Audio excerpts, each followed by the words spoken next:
You're listening to Vet Candy.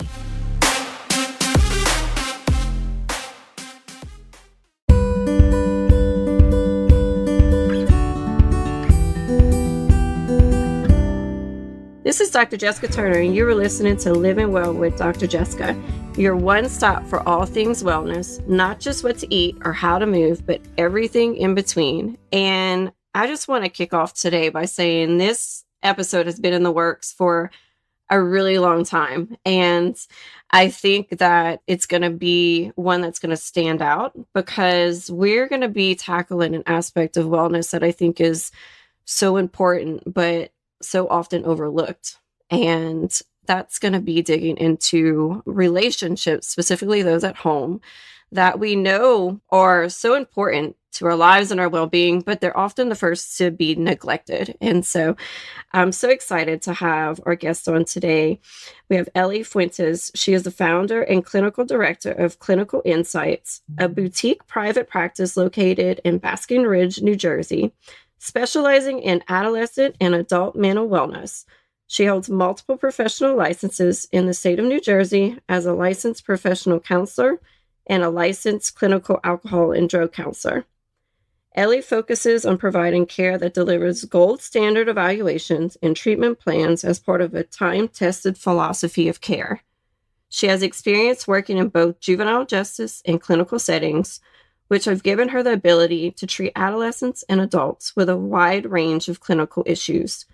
She works collaboratively with families, schools, and other people in the individual's environment to understand the whole person and to promote real and lasting change. Through all of her experience, she has learned the importance of tailoring interventions to the unique strengths of her clients. Ellie, I'm so excited to have you on today. Like I mentioned, it's been well in the works. I know it's going to be so worth the wait, but I would love to just kind of give you the stage and just share a little bit more about you and how you've kind of ended up doing the work that you're doing today. Thanks. I'm super happy to be here because it has really been a work in progress with just different things coming up and just life impacting us in all those different ways. So I'm happy we're able to finally get everything together. But like you said, I run a private practice in Basking Ridge, New Jersey. And we specialize in working with adolescents, working with adults through all different areas of life. I would say what we generally target the most is just your general day-to-day struggles, your perfectionism, your relationship issues, struggling with friends. Specifically, we've been doing a lot of work with our adolescent population, but with that adolescent population comes the parents of adolescents. And so taking in that parent and that spouse component and really working on the family model to keep the house working well and everyone being able to be successful in what they're doing throughout the day. Yeah. And I want to already tell our listeners, of course, if Ellie wants to be back on after today, but when we were brainstorming for this and she started talking about her work specifically with perfectionism, I instantly that is such an issue within our profession. And I'm already seeing some of those same tendencies in one of my daughters who's about to turn 8. And so I'm like, all right, we're definitely having her back on and we're going to touch on some of those issues because I know that is part of the struggle that we see within our field because so many of us are wired that way. And so I think it would just be so fun and interesting to have you back on to kind of tackle that beast. Yeah, absolutely. We see like perfectionism comes out in all aspects of life. Like find myself really frequently saying to people, right now we have social media, that's huge. And I say to them, you ever have like your camera turn on your phone where you're trying to take a picture of something in front of you, but the camera turns on and it faces you and you have like 8 chins. We've all had that moment, but like nobody posts that photo. Nobody talks about that photo very often. We bring out the photo that's cropped and edited and everything. And we do that with our relationships as well. We don't talk about what's going on at home, the struggles and that marriage and relationships and just life in general is hard. It can be really difficult. It's so true. And being stuck in that place of really believing that everyone else has it figured out and everything else has life on cruise control is truly a big part of why I struggled so much after having my girls when I was dealing with postpartum depression, because I had this picture of what motherhood was supposed to look like because of what's shared. I will say now that was almost 8 years ago that there's been a lot of change with women speaking up and being more vulnerable. But I think that when it comes to our relationship, specifically marriage, there's really big gap in what is really happening and what's portrayed on social media or even just out and about in town and what's really going on at home. And I could completely understand why people would not want all of their business to be out. But I think it makes for a space where people that maybe are navigating some of these issues that we're about to dig into, they could feel really alone. And they're the only ones that are trying to navigate these things and everybody else just hasn't figured out, which is, we know, is far from the truth. Right. Being able to normalize what's going on. Yeah. So whenever we were trying to figure out what we were going to talk about, I just instantly kept going towards relationships at home with our significant others, because I know with our profession specifically, there's so much that we face at work that we tend to carry around with us. And there's things that we really can't avoid that, or stressors that we know contribute to some of the issues we're seeing within our profession. But it's when we factor in normal life things and responsibilities of maintaining healthy relationships and things that are going on at home that is often kind of like the straw that breaks the camel's back. When you take these two separate worlds, it seems like your work and your home life, and then you add in all the stressors that could come with each. A lot of times that's where people kind of reach their breaking point.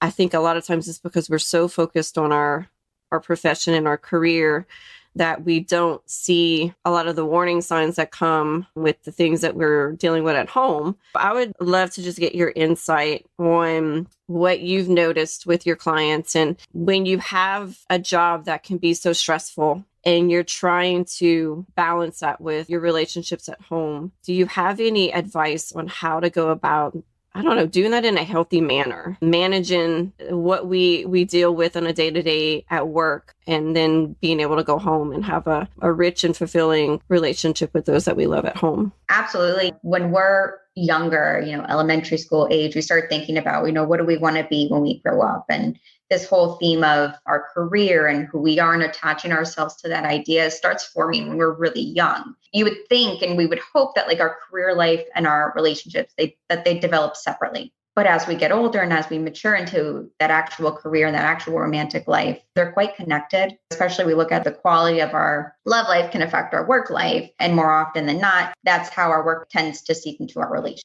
We talk about bringing it home. It makes sense. It's not too surprising given that most of us spend more time at work than we do awake with our spouse or our family at home. Yeah, absolutely. Going back when we first got out of school. So my husband and I graduated at the same time, and he graduated from pharmacy school, and we both moved back home, bought a house. But he was working shift work at the hospital, and I was working share and call at the local clinic. And I mean, we hardly ever saw each other. That was coming off of being long distance for 5 years. And so I think part of it was we were used to it, but at the same time, it's almost impossible to not allow your work to become number one whenever you're dealing with these grueling schedules sometimes. Do you have advice for our listeners that may be in that kind of a season where your time together is so short and you really want to make the best of it, but you struggle with being able to leave work at work and truly being present with your significant other, or if you have kids, factoring that in? Do you have any advice? Yeah, absolutely. We talk about a lot in different sessions is learning how to detach from work. And it's becoming more difficult as our culture is continuing to kind of stay in this method of like always on, because that's really leading our boundaries between our professional and personal life to become quite blurry at times. And it's leading to just counteractive anxiety in regards to checking emails, making sure tasks are complete. So when we talk about detaching from work, we like to go with the general, like I'd say, like the easy methods, being able to have a nice drive home, taking care of leaving work at work. And a lot of it has to do with mindset. Mindset really is everything. My husband had a period in the wintertime where he was getting really stressed out at work. And the both of us being stressed together is just a recipe for a stressful household, which I know we all are so fortunate to experience at one time or another. But having the perspective that if the emails don't all get answered, being that we aren't, as long as you're not like a heart surgeon or saving lives, like reminding each other that the emails will be there tomorrow. Nothing's going to really change if you answer the email at 8 p.m. versus 8 a.m. the next day. Kind of really bringing ourselves centered and reframing that mindset. We get a lot of pressure on ourselves at work through bosses, clients, and whatnot. But we need to refocus ourselves and kind of bring us back into a more sturdier sense of reality on what am I doing? And that a miracle probably won't happen overnight, and then giving ourselves permission to leave this where it is and leave it at work, and that goes into making sure that our technology, like I say, it's a great idea if you can freeze your work email app on the weekends. For some people, that's not an option. If you're on call, it's definitely not an option. But if you can, it can really do wonders to just your ability to cope with your own anxiety and then be present, being present with your partner, being present with your family that you're living with.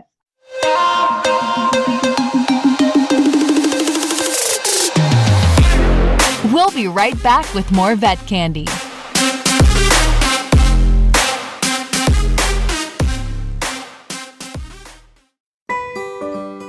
I love my fur babies so much, but when they're stressed out, it makes me stressed out.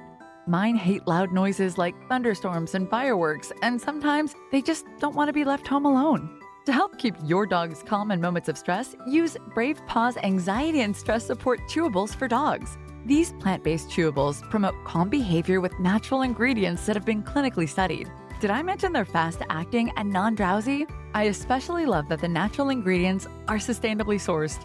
How cool is that? Want to learn more? Check out mybravepaws.com. Your dog will be happy you did. I've been more intentional with just being off of social media over the weekend and just doing the bare minimum. It's just made a huge difference. And I hear that often where people have gotten off completely for whatever reason, and they notice it's a noticeable shift that happens pretty quickly when they allow their brain to detach from the constant stimulation that we get from whether it's emails or social media. It almost takes something to happening. I'm talking from personal experience. I'm thinking of when I got pneumonia two years ago, and I literally did nothing for 10 days. I felt so bad. I had to go to the ER in the middle of it. And I remember laying like on the couch thinking, you know what? The world is still spinning. Like I haven't done anything. Like our girls were staying with family half of the time and everything was fine. And I think that was kind of like a wake up call. And that was when I wasn't in practice anymore. It was just doing work I do that is very primarily online. But it was a very needed wake up call that it's okay if I have to step away for whatever reasons, whether it's for the weekend or the evening, or a stint if I'm focusing on my own wellness. And I think sometimes it takes an actual event like that for us to be like, oh, okay, yeah, maybe. And not to say like we're not as important as we thought we were, but that's essentially what it is. It's a pride thing sometimes, and the need to like control everything. I think a lot of us are so, again, back to that perfectionism aspect of things. We want to be the ones doing everything. And so we feel we can't allow ourselves to turn things off because then maybe somebody else will end up doing it or whatever it may be. Do you have any advice? I know this is kind of like stepping into a different relationship, but as we're talking about the importance of unplugging when you get home, because I do think that's such a vital strain within marriages these days. See all these memes and stuff of people next to each other in bed, like glued to their phone. But do you have any advice if someone's listening and they're like, I would love to be able to detach more, but I have a boss or whatever it may be that has unrealistic requirements whenever I leave the clinic?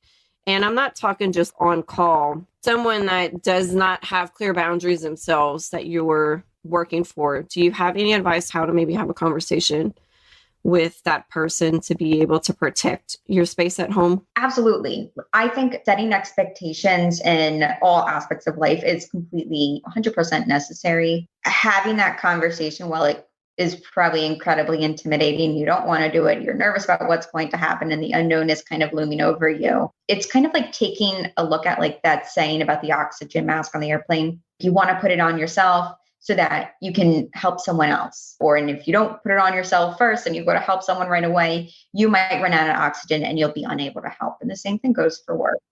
If we're not having the ability to kind of decompress and rejuvenate ourselves for the following week, our quality of work, our engagement within like the work community, and just our general satisfaction with the company and the job itself is going to be diminished. We're human and we get tired.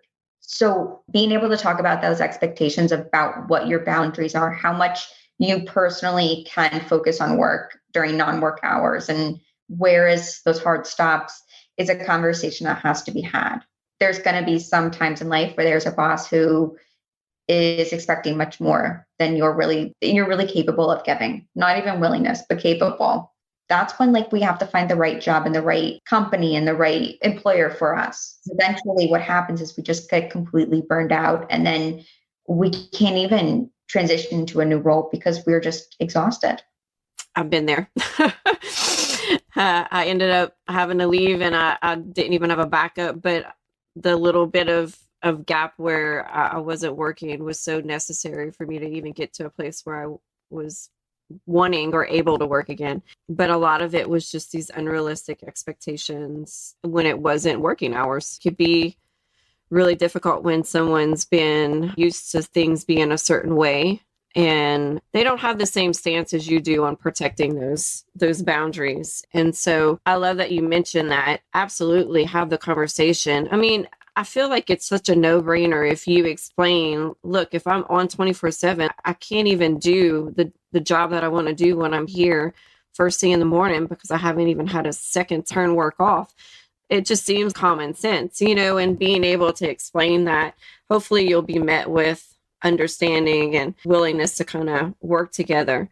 When you were going through this, it made me want to bring up something that you briefly talked about in our emails that I thought was really interesting. And I was like, I definitely want to touch on that. You mentioned the effect of work stress or unaddressed work stress on our nervous system and what that can do and how that can translate into our home life. Do you mind kind of touching on that? Yeah. So when workplace stress is carried on, it's essentially processed as continued activation in our nervous system. So you could think of it as basically being heightened, or right after we get out of something, like if you get startled, the feeling where you can feel your blood kind of go a little bit faster, your heart's going a little bit faster, that kind of activation is what's happening in your nervous system. And when it goes on for too long, just like doing anything for too long, eventually what happens is a crash. And that happens generally in the form of complete and utter overstimulation of the nervous system. So being unable to regulate yourself, being able to make those clear decisions during times of peak stress, we lose that ability. And if you've ever seen anybody have one of those days where they're kind of just breaking down at work, the tears are flowing over something that seems insignificant. Yes. And you're looking at them and you're like, what is going on? Or you come home from work and your spouse or your partner says something and you have just a gut reaction that's most likely pretty uncalled for. That's our body's way of telling us that we have to slow down. We have to kind of get our brains to kind of check in with ourselves, re-regulate ourselves, because when we are too overactivated, what happens is we tend to lose sight of everything around us. Like, have you ever driven to work and you get there and you're like, wow, how did I drive here today? We go on autopilot. Our bodies and our minds can only be activated for so long till we check into autopilot and we basically stop being present in our day-to-day lives. And that's when you see work errors, arguments over small things at home. And those things just continue to add up until eventually that bubble bursts. Yeah, absolutely. And I'm curious, I mean, I know that's in that same breath and explaining all of that is also why we see so much like adrenal fatigue nowadays and within not just our profession, but similar professions. But I wonder if what you just described comes before bodies physically start crashing with the adrenal aspect of things, or I'm just kind of talking out loud, but I'm wondering if that's like our signals, these seemingly insignificant episodes where we blow up before our bodies truly start falling apart everywhere, in a lack of a better way of explaining it. Because I think so many people are finding themselves in that situation where they're physically ill because of not purposely ignoring it. I think some probably are, but just being unaware that all of these things are like warning signs. And so I love that you mentioned that. Stuff like that's really interesting to me, because we have no idea the depth of what is going on behind the biology aspect of things and all the things that make us work. We just kind of brush it off and think, well, things are going to get better sooner or later, and I'll just keep powering through. But we really don't understand the damage that's going on at like a molecular level. Yeah, absolutely. I mean, when I was in the process of starting my practice, I was still working a 40-hour job, plus being on call 24/7. And so in my head, initially, it was great. I was hustling. I was doing what I needed to do. I had a goal at the end of the line.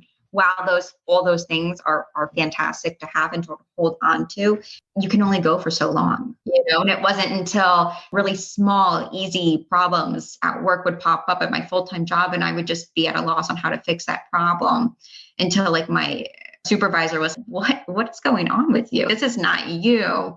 And they knew that I was working on at the same time. Once my day job was done, I was working on making those next steps to advance my own private practice. And they kind of just helped me make that really hard decision of, you know what, you're right.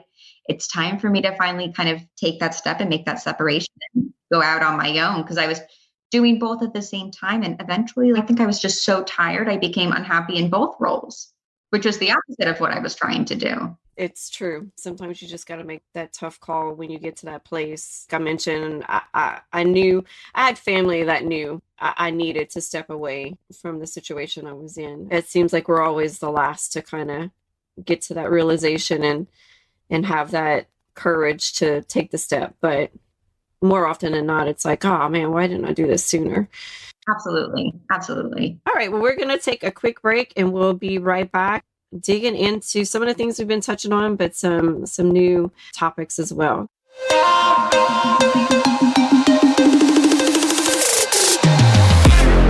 We'll be right back with more Vet Candy.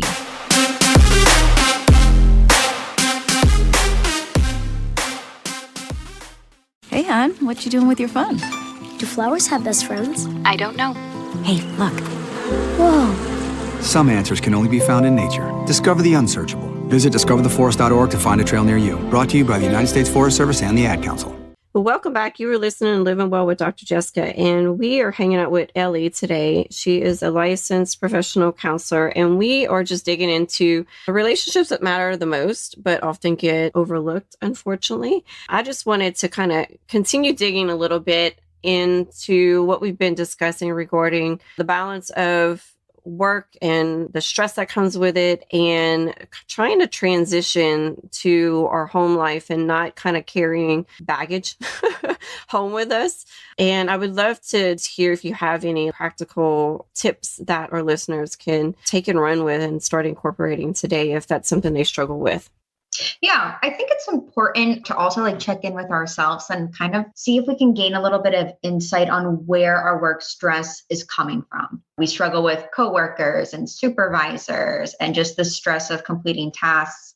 And each of those can be dealt with in a slightly different way. If you're prone to stressing out about unsolved problems when you get home from work, taking it a step further and being preventative in terms of making lists to process through possible solutions to any of the issues that you think may actually be on your case and follow you home. Then you can remind yourself that you thought about this as much as you can when you were at work, and now you need to take it off your mind and be present at home. That's something that, and not in the same exact context, but very similar. So many people and myself struggle with turning off our brains when we go to bed at night. And I've really found that putting whatever's kind of keeping me up down on paper so that I'm acknowledging it, but then also gives me permission to set it down for a little while. And so that makes total sense what you were just sharing. Yeah, it really helps us kind of tie up those loose ends and also go into the next day refreshed. Absolutely. And I love that you made a point to, it's important to stop in and ask ourselves where that source of stress is coming from. Because like you said, you handle different things very differently depending on what's kind of, again, keeping you up at night. One thing that I wanted to just ask, and kind of like, this is how my brain works while we're discussing things, but there's such a significance between being able to detach, like you were saying, from work to be fully present with the ones that you love. But at the same time, for me, at least over the last couple of years, I've found that being able to communicate with my husband about things that are going on, sometimes in work, sometimes not, has been so key for me to be able to process things instead of just keeping it to myself. Do you have any advice on how to balance bringing your significant other into conversations regarding work without unloading everything on them in a way that brings more attention to the relationship? Does that make sense? Yeah, because I think one of the questions that we tend to ask our partners or spouses at the end of the day is, how is your day at work? One of the biggest mistakes I would say that partners make is trying to solve each other's work problems. Having to understand that you cannot make your partner's stress go away by yourself is probably one of the most important aspects of it. Second, when we try to solve these problems that we really only get 50% of the information about in the first place, we end up putting additional pressure on our partner's shoulders. Even if our intentions are noble and we are trying to help and we don't want to see them in this stressed out state, we end up offering solutions, and it's a domino effect. It then makes our partner more stressed out, and we kind of have to realize that we can't rescue our partners. It can be really distressing to see the people that we love consumed by stress. One of the biggest turning points when it came to communication, specifically with my husband over the last couple of years, was recognizing that they naturally are fixers and they want to play that role for us. And so anytime that we share anything that comes across as a problem of any sort, that's where they naturally go. And most of the time, we just want someone that's going to listen to us, allow us to get it off of our chest. However you process things and search for comfort, maybe just give us a big hug, whatever it may be. It was really eye-opening to be aware of that very distinct difference between what I'm usually looking for and what he tends to default to, and then having a discussion around that. So, and it's still something that I'll have to say, I'm just trying to share with you. I don't want a solution, but even getting to the point where asking the other one, is this something that you want to brainstorm on trying to come up with a solution on, or do you want me just to be a listening ear? And I think that's so powerful once you kind of have that conversation. I think they truly feel like they're helping most of the time. And a lot of times, will you just let me say what I'm trying to say without trying to automatically start talking over? Because that's what we see it as. We don't even have a chance to get what we're trying to get off before they start interjecting and giving their 2 cents. And most of the time, we don't want their 2 cents. But that, along with, I would say, minimizing the stress, is probably one of the worst things we can do. People may think they're being well-meaning and helping their partner worry less by saying things, it's fine, don't worry about it. But what actually happens is the other partner ends up feeling misunderstood or diminished, questioning your partner's interpretation of their reality, when what they really need is you to jump on their bandwagon and be like, you know what, your boss is being a jerk today, and that really sucks. Yeah, just validation that what you're feeling is justified or okay. Or I will say there's been times where I need my husband to step up and be like, all right, you've kind of had this pity party a little too long. There's a place for that. But I'm so glad you mentioned that, because I do think that's something that often happens, whether it's with your significant other or a friend or anyone, and it automatically makes you wish that you would have kept your mouth shut whenever stuff like that happens, because like you said, it makes you question, am I overreacting? Or it leads you down this like rabbit hole of even more self-doubt and trying to figure out why you're struggling so much with this particular thing if it doesn't seem like that big of a deal to someone else. That's not where we need to be. I think that's why so many people end up keeping things to themselves, because stuff like that's happened more than once, and they just know it's easier just to be quiet. So I'm really glad you mentioned that. Well, we're talking about finding that balance of how much to bring them in. I want to transition into what seemed to be a hot topic when I reached out within the veterinary community, one of them that I'm a part of, when it comes to one of the bigger stressors regarding their marriage or just stress within home. And it boiled down to finding balance with who does what, whether it's household chores or responsibilities with kids, whatever it may be. I know when we were talking about things, you said that that's one of the number one causes of conflict. Absolutely. Absolutely. Chores.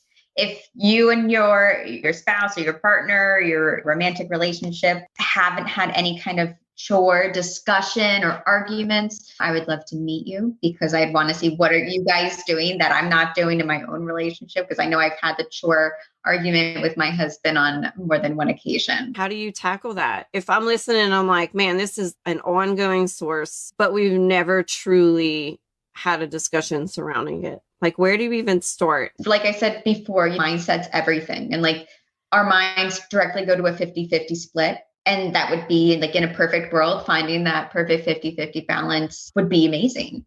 But what we know about it in real life is that it's almost impossible. So you want to start off by lowering that tension by approaching any kind of division of labor or task with the goal of equity, not equality, meaning that balance is achieved because both partners agree on fair adjustments based on each other's needs and net contributions in the home as well as outside of it, versus having the age-old fight of it's your turn and the back and forth starts. Another thing that you want to do is allowing yourself and your partner to rest if you need it. Nothing's worse than coming home at the end of a really, really rough day at work, and then you walk in the door and you are reminded of all the things that it's your turn to do.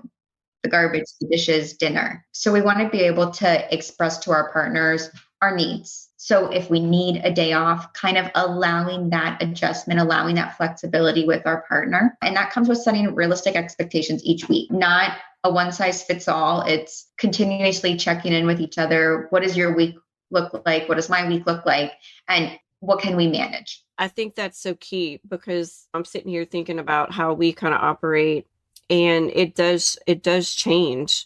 And so much of it depends on what the week ahead looks like. And while I work from home now, and so things are definitely different from when I was in practice and we were both working outside of the home. And I'll say that's a whole nother ball game that I don't miss, trying to navigate who's going to be able to go pick up the kids from wherever they are and that type of thing. I'm grateful that I'm able to take on more of the basic household upkeep because I work from home. That's kind of like my breaks throughout the day, that I could put a little laundry going and it's not a big deal. I can't tell you the last time my husband did a little laundry, but it's because I'm here during the day. It doesn't make any sense for him to take on that role.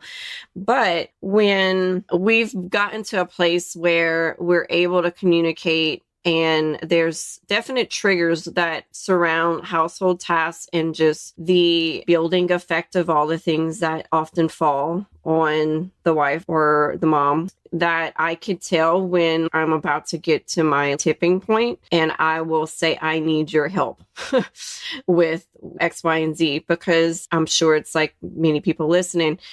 We get home and it's the rush of dinner, and right now it's softball and all these other things. And my husband has a very taxing job as well. So he often comes home and goes straight to the couch and puts the TV on because that's how he decompresses.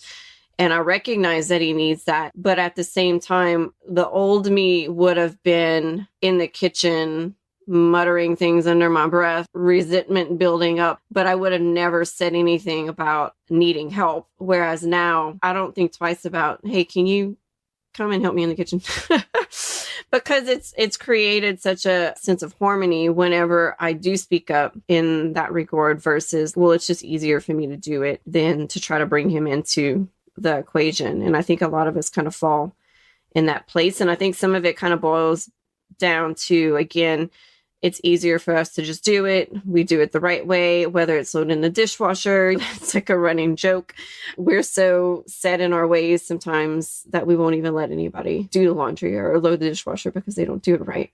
which is just not worth it whenever our mental state is at hand. Yeah, I really think that communication is everything, because when we are silent and the resentment builds is when we really find trouble. Because once resentment kind of really creeps in and hardens itself around the relationship, it's a lot of work to break. And I think once you give them opportunity to help you where you really can use it, they'll see the after effect of that. I know I'm just a more pleasant person to be around whenever I feel we're working together as a team versus everything kind of falling on my shoulders. And so it kind of naturally feeds into, again, this teamwork aspect where you're both coming together and seeing how you could best benefit the family as a whole for that week and really functioning as one unit versus ships passing in the night like we were in the beginning. Do you have one last gem that you, with your experience of helping people through marital struggles, that just like a little piece of advice to leave our listeners with?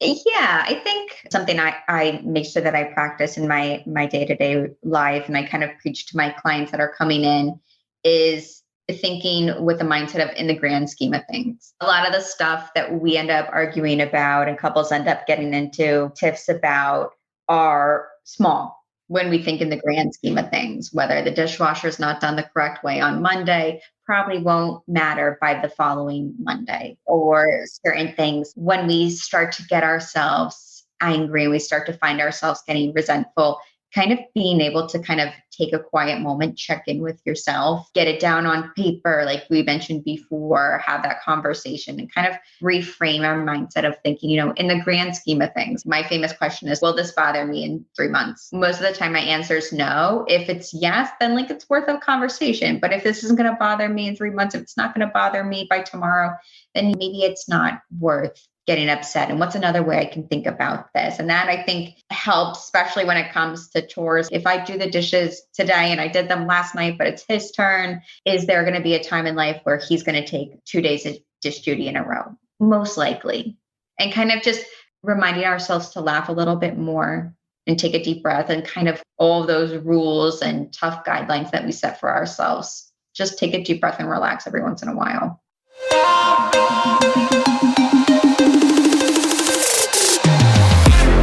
We'll be right back with more Vet Candy.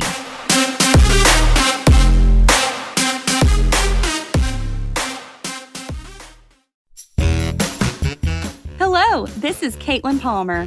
You probably know me as the Desk Wench.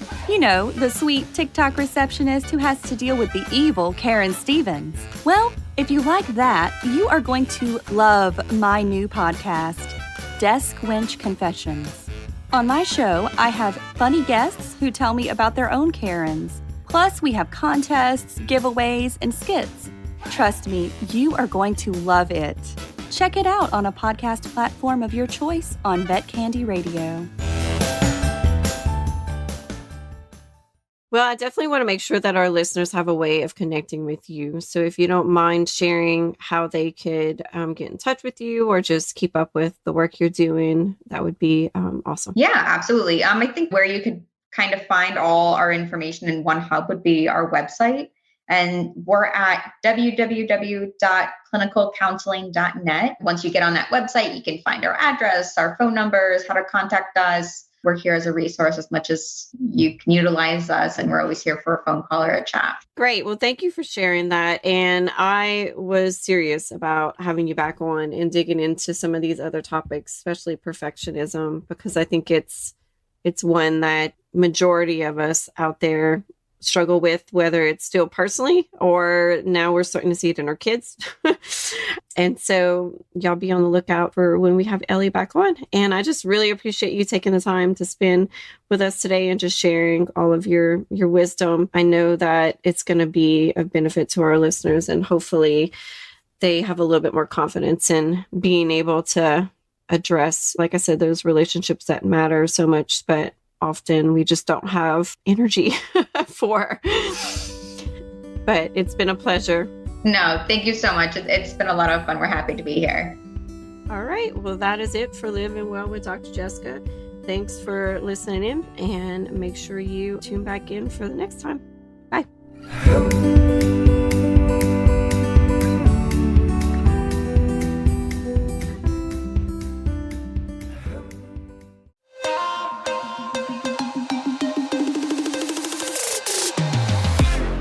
Vet Candy. Vet Candy. Vet Candy. It's Vet Candy Radio.